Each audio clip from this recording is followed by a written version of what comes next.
اورنگزیب عالمگیر بڑی سے بڑی طاقتور فوج سے بھی نہیں ہارا کرتا تھا، بلکہ جس جنگ میں بھی اورنگزیب عالمگیر نے چھلانگ لگائی اس میں جیت ہی ان کا مقدر بنی۔ دوستو، اورنگزیب عالمگیر کے دور میں امیری کے معاملے میں بھی بھارت نے سارے ریکارڈ توڑ دیے تھے۔ اس دور میں دنیا کی 25% دولت تو صرف اور صرف بھارت دیش ہی میں موجود تھی۔ دنیا کی بڑی سے بڑی طاقتور سلطنتیں بھی اورنگزیب عالمگیر سے قرض لیا کرتی تھیں۔ اس دور کی دنیا کی بڑی سے بڑی امیر سلطنتوں کی کرنسی بھی بھارت کی کرنسی کے سامنے کوئی ویلیو نہیں رکھا کرتی تھی، مگر بدقسمتی سے اورنگزیب عالمگیر مغل سلطنت کے آخری طاقتور بادشاہ ثابت ہوئے، کیونکہ ان کے بعد جتنے بھی بادشاہوں نے جنم لیا وہ اس بڑی سلطنت کو نہیں سنبھال سکے، اور دھیرے دھیرے یہ سلطنت ہمارے دیش بھارت سے ہمیشہ ہمیشہ کے لیے ختم ہو گئی۔ دوستو، اس لسٹ میں دوسرے نمبر پر نام آتا ہے ٹیپو سلطان کا، وہی ٹیپو سلطان کہ جن کو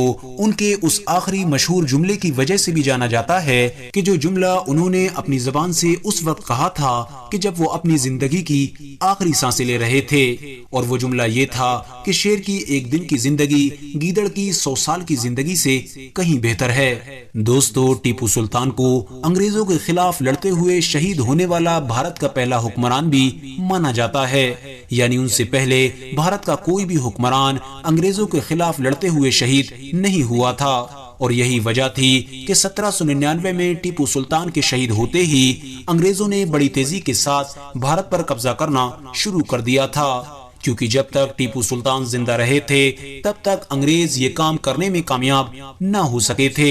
انگریزوں نے ٹیپو سلطان کو ہرانے کی ایک لمبے وقت تک بہت کوشش کی تھی، لیکن جب ان کو یہ محسوس ہو گیا تھا کہ وہ کھلے میدان میں ٹیپو سلطان کو نہیں ہرا پائیں گے، تو پھر انہوں نے وہی طریقہ استعمال کیا تھا کہ جو وہ پہلے سے کرتے آ رہے تھے، اور انہوں نے ٹیپو سلطان کے محل میں ہی غداروں کو ڈھونڈنا شروع کر دیا تھا۔ دھیرے دھیرے انگریزوں نے ٹیپو سلطان کے محل میں موجود ایسے بہت سارے بھارت کے لوگوں کو ہی خرید لیا تھا کہ جو اندرونی طور پر ٹیپو سلطان سے غداری کر رہے تھے، اور ان غداروں کی مدد سے ہی انگریز 1799 میں ٹیپو سلطان کو گھیر کر شہید کرنے میں کامیاب ہو پائے تھے۔ دوستو، ٹیپو سلطان کو بھارت کے اتہاس کا پہلا راکٹ مین بھی مانا جاتا ہے، کیونکہ انہوں نے ہی انگریزوں کے خلاف جنگ میں پہلی بار انڈیا میں راکٹ ٹیکنالوجی کا استعمال کیا تھا۔ اتہاسکاروں کی مانے تو انگریز اکثر یہ کہا کرتے تھے کہ جب تک ٹیپو سلطان زندہ ہے تب تک ہمارے لیے بھارت پر راج کرنا ایک ناممکن بات ہے۔ دوستو، اس لسٹ میں نمبر 1 پر نام آتا ہے سلطان علاء الدین خلجی کا۔ سلطان علاء الدین خلجی سلطنت کے دوسرے اور سب سے طاقتور سلطان تھے۔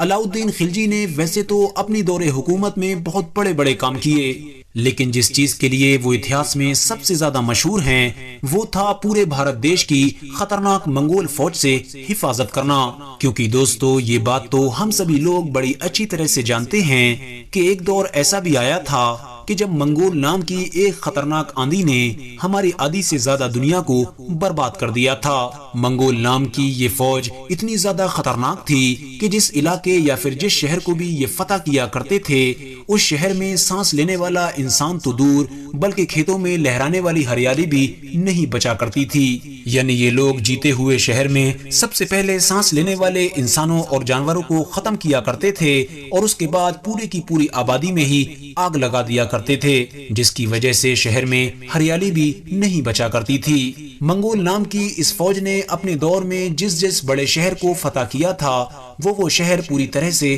برباد ہو گیا تھا۔ یعنی دوستو ہم یہ کہہ سکتے ہیں کہ اس دور میں ڈر اور خوف کا دوسرا نام ہی منگول ہوا کرتا تھا۔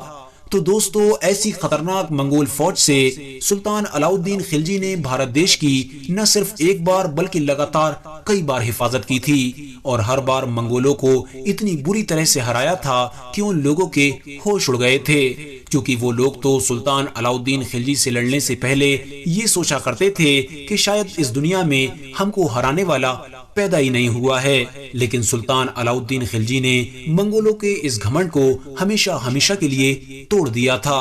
فی الحال دوستو آج کی اپنی ویڈیو کو ہم یہیں پر ختم کرتے ہیں۔ ویڈیو پسند آنے پر نہ صرف ویڈیو کو لائک کریں بلکہ اپنے فرینڈز کے ساتھ بھی ضرور شیئر کریں، اور اسی طرح کی نالجیبل اور ہسٹوریکل ویڈیوز ہمیشہ دیکھنے کے لیے ہمارے اس چینل کو سبسکرائب کر کے ساتھ ہی میں بیل آئیکن کو بھی پریس کر دیں۔